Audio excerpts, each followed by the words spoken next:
करने के लिए क्या करना चाहिए आज वो हम सीखेंगे।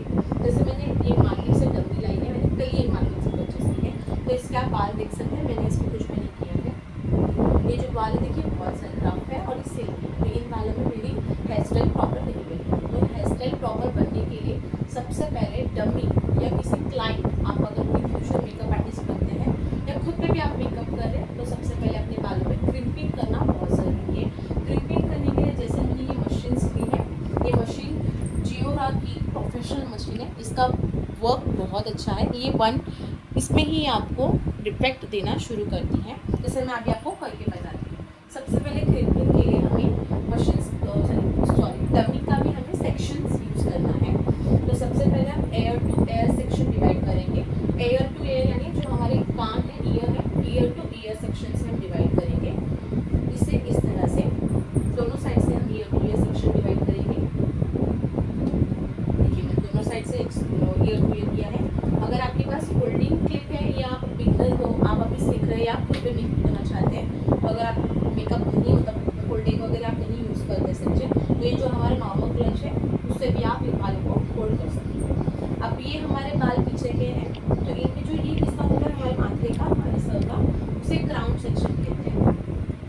इन्हें भी हमें अलग करना है। कभी भी आप क्रिम्पिंग करोगे तो आपको ऊपर से नहीं करनी, आपको आपके नेक एरिया से क्रिम्पिंग करना स्टार्ट करना है। क्योंकि अगर आप ऊपर से क्रिम्पिंग करोगे तो जो पीछे का हिस्सा है आपका वो खराब होगा, क्योंकि आप सबसे पहले ये करोगे फिर नीचे का करोगे तो वो दिखे नहीं आएगा, वो खराब होगा। अब हमने नीचे के बाल है उनमें से भी हम सेक्शन डिवाइड करेंगे। ये सेक्शन में से हम आधा सेक्शन लेंगे। कभी भी क्रिम्पिंग करते समय ज़्यादा बाल नहीं लेना, क्योंकि फिर वो खराब हो जाएंगे। आप क्रिम्पिंग करते समय कभी भी आप खुद के बालों में या क्लाइंट के बालों में या डमी में भी आप प्रैक्टिस कर रहे हैं, तो जो आपका स्काल्प है उससे 2 उंगलियां छोड़ के आपको क्रिम्पिंग करना स्टार्ट करना है। क्रिम्पिंग कैसे करते हैं, मशीन्स को यहाँ पे गर्म करने के लिए रखा था, वो गर्म हो चुकी है। आपने क्रिम्पिंग मशीन रखी, 1 सेकेंड आपको होल्ड करना है, देन आपको नीचे नीचे ऐसे पुश करना है। इस तरह से आपको क्रिम्पिंग करनी है। देखिए क्रिम्पिंग दिख के आ रही है मेरे बालों में। अगर आप इस तरह से क्रिम्पिंग करोगे तो प्रॉपर होगा। क्रिम्पिंग के समय आपको मशीन नहीं उठानी है। देखिए मैंने ये रखा, मैंने मशीन छोड़ा, फिर मैंने ऐसे ऐसे ऐसे किया, तो मेरी क्रिम्पिंग प्रॉपर नहीं होगी। कहाँ कहाँ क्रिम्पिंग हुई है और कहाँ कहाँ गैप है। तो क्रिम्पिंग करते समय कभी भी आप स्काल्प से 2 उंगलियां छोड़ के मशीन को सेट करें, देन नीचे नीचे push push push, then length तक आपको जाना है, छोड़ना नहीं है मशीन को।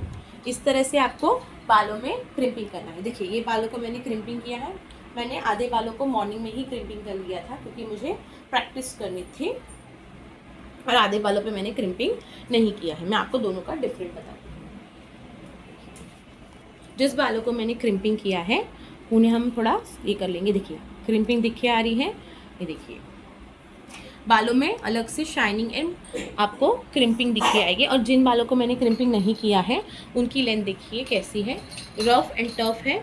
वहाँ पे देखिए आपको रफनेस दिखेगा, देखिए बालों को, और इन बालों को देखिए डिफरेंट आप खुद देख सकते हैं। अब आप इस बालों पे हेयर स्टाइल डालोगे तो वो प्रॉपर आएगी, और इन बालों पे आपके जो बाल है, और इसमें भी बेबी ईयर्स बहुत होते हैं डमी में, तो वो निखर के नहीं आते हैं। तो आपको क्रिम्पिंग करना मस्ट इम्पॉर्टेंट है टू हेयर प्रैक्टिस के लिए, हेयर स्टाइल्स के लिए। आपको डमी नहीं, इवन क्लाइंट पे भी आपको क्रिम्पिंग करना ज़रूरी है। और एक चीज़, क्रिम्पिंग करते समय बाल गीले नहीं होने चाहिए। हम देखते हैं कभी कभी किसकी शादी मॉर्निंग में होती है, या इवन महाराष्ट्र में जो शादी होती है, जो हल्दी में जो दुल्हन होती है उन्हें भिगाया जाता है, तो उनके बाल गीले होते हैं। तो गीले बालों में आपको क्रिम्पिंग नहीं करनी है, उससे बाल डैमेज हो सकते हैं। आपको सबसे पहले ब्लू ड्रायर से बाल आपको सुखाने पड़ेंगे। सूखने के बाद आप क्रिम्पिंग कर सकते हैं। अभी मैं आपको जहाँ पे क्रिम्पिंग नहीं है, मैं वहाँ पे आपको सेक्शन एक उठा के बताती हूँ। जैसे हमने अलग सेक्शन किया है, यहाँ पे अलग सेक्शन, और यहाँ पे मैंने थोड़ा सा सेक्शन लिया है जो है नीचे के बालों का। ये नीचे के बाल है, यहाँ का मैंने एक सेक्शन लिया है जो नेक एरिया के बाल है। अब वहाँ पे मैं क्रिम्पिंग कर रही हूँ।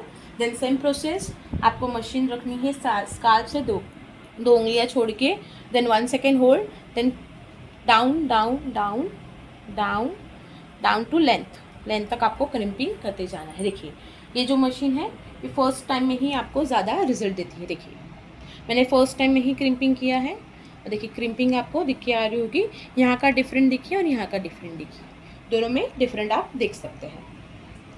तो इस तरह से आपको, जैसे मैंने ये साइड के पूरे बालों को मैंने क्रिम्पिंग की है, डिफरेंट आप देख सकते हैं। इसी तरह से हेयर प्रैक्टिस करने से पहले आपको डमी में सबसे पहले क्रिम्पिंग करना ज़रूरी है, और क्रिम्पिंग आपको हर 15 दिन में करना है। अगर इवन आप ज़्यादा प्रैक्टिस कर रहे हैं, 15 दिन के अंदर आपके बाल फिर से ख़राब हुए हैं, टफ हुए हैं, तो आपको क्रिम्पिंग करना ज़रूरी है। आज का क्लास यहीं समाप्त होता है। कल हम मिलेंगे, जो बालों की हेयर स्टाइल का डे 1-2 होगा, जिसमें हम सेक्शन डिवाइड करना सीखेंगे। Thank you guys.